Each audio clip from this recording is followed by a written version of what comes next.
Σ' αυτήν εδώ τη γειτονιά, σ' αυτά εδώ τα μέρη, ο φωτογράφος θα πρέπει να ήτανε ξεφτέρι,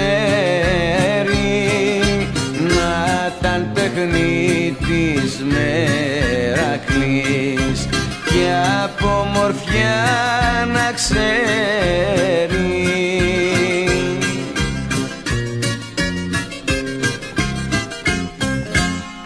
Σ' αυτήν εδώ τη γειτονιά ας ήμουν φωτογράφος, να υπηρετώ την ομορφιά με τέχνη και με πάθος, να υπηρετώ την ομορφιά με τέχνη και με πάθος.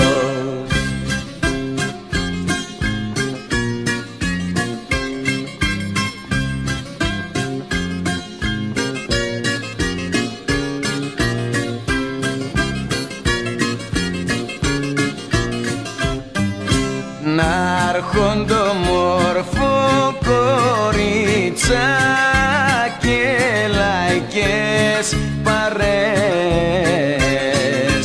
να παίρνουν πόσες όμορφες καμαρωτές και ωραίες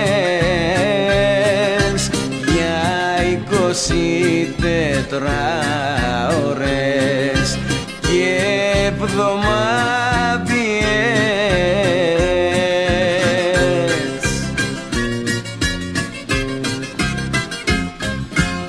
Σ' αυτήν εδώ τη γειτονιά ας ήμουν φωτογράφος, να υπηρετώ την ομορφιά με τέχνη και με πάθος, να υπηρετώ την ομορφιά με τέχνη και με πάθος.